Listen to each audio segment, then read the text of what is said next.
तो चलिए इसका जवाब जानते हैं। और जवाब है ये दो अकाउंट्स। जी हाँ, शेयर बाजार में अपना सफर शुरू करने के लिए एक डीमैट अकाउंट और एक ट्रेडिंग अकाउंट, ये दोनों चाहिए ही चाहिए। यही हैं वो दो चाबियां जिनकी बात हमने शुरू में की थी। इनके बिना ट्रेडिंग करना प्रैक्टिकली इम्पॉसिबल है। अब देखिए इन दोनों में फर्क क्या है। इसको समझने का सबसे आसान तरीका एक एग्जाम्पल से है। अपना जो डीमैट अकाउंट है उसे एक डिजिटल तिजोरी की तरह समझिए, जहां सारे खरीदे हुए शेयर्स सेफ रहते हैं। और जो ट्रेडिंग अकाउंट है वो है उस तिजोरी का दरवाजा। इसी दरवाजे से आप सारे लेन देन करते हैं, मतलब शेयर्स खरीदते हैं या बेचते हैं। तो सीधा सा हिसाब है, एक है रखने के लिए और दूसरा है काम करने के लिए।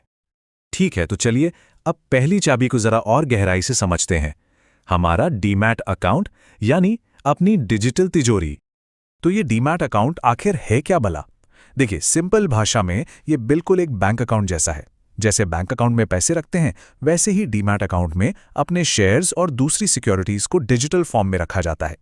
डीमैट का मतलब ही होता है डीमटीरियलाइज्ड, मतलब अब कागजी शेयर्स का जमाना गया, सब कुछ इलेक्ट्रॉनिक है। तो इसका फायदा क्या है? सबसे बड़ा फायदा तो ये है कि सारे खरीदे हुए शेयर्स एकदम सेफ रहते हैं, मतलब वो पुराने जमाने के कागज वाले शेयर सर्टिफिकेट संभालने का झंझट ही खत्म। दूसरा, सारे के सारे इन्वेस्टमेंट्स एक ही जगह पर दिख जाते हैं और कंसोलिडेटेड व्यू और हाँ, शेयर्स को ट्रांसफर करना वो भी एकदम आसान और फास्ट हो जाता है। चलिए अब बात करते हैं दूसरी चाबी की। ये वो अकाउंट है जहां से सारा एक्शन होता है। ये है हमारा ट्रेडिंग अकाउंट, लेन देन का असली जरिया।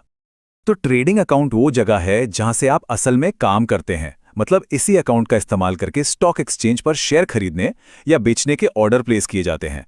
सबसे जरूरी बात यह है कि ये अकाउंट आपके बैंक अकाउंट और डीमैट अकाउंट के बीच एक पुल, एक ब्रिज की तरह काम करता है। यही पैसों और शेयर्स के आने जाने को पॉसिबल बनाता है। और एक बात गांठ बांध लीजिए, ये दोनों अकाउंट्स अकेले काम नहीं कर सकते, बिल्कुल नहीं। ये एक टीम की तरह हैं जो हमेशा साथ में काम करते हैं। एक के बिना दूसरा अधूरा है और दूसरे के बिना पहला। शेयर मार्केट में ट्रेड करना है तो भाई ये दोनों तो लगेंगे ही। तो ये पूरा प्रोसेस काम कैसे करता है? मान लीजिए किसी को शेयर खरीदना है, तो देखिए ये 3 सिंपल से स्टेप्स हैं। स्टेप 1, अपने ट्रेडिंग अकाउंट से शेयर खरीदने का ऑर्डर डाला। स्टेप 2, जो बैंक अकाउंट लिंक्ड है वहां से पैसे कट गए। और स्टेप 3, जैसे ही एक्सचेंज पर ऑर्डर पूरा हुआ, खरीदे हुए शेयर्स सीधे डीमैट अकाउंट यानी अपनी डिजिटल तिजोरी में आ गए। है ना एकदम सिंपल? तो ठीक है, अपने पास चाबियां तो आ गई, डीमैट और ट्रेडिंग अकाउंट, पर ताला कहाँ है?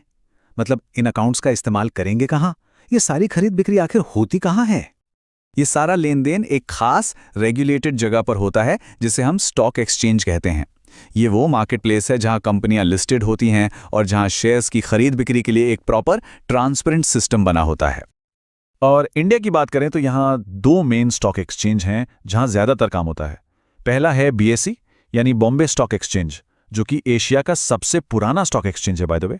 और दूसरा है NSE यानी नेशनल स्टॉक एक्सचेंज, जो आज की तारीख में वॉल्यूम के हिसाब से इंडिया का सबसे बड़ा एक्सचेंज है।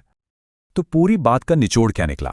सिंपल है, शेयर्स में ट्रेड करने के लिए मार्केट प्लेस यानी स्टॉक एक्सचेंज तक पहुंच चाहिए, और पहुंचने के लिए चाहिए टूल्स, जो हैं डीमैट और ट्रेडिंग अकाउंट्स।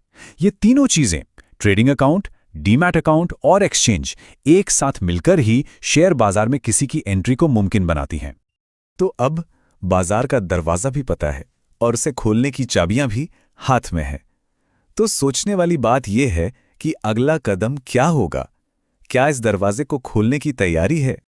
स्क्रीन पर दिए गए नंबर पर व्हाट्सएप करें और जानिए अगला सेशन कब शुरू हो रहा है।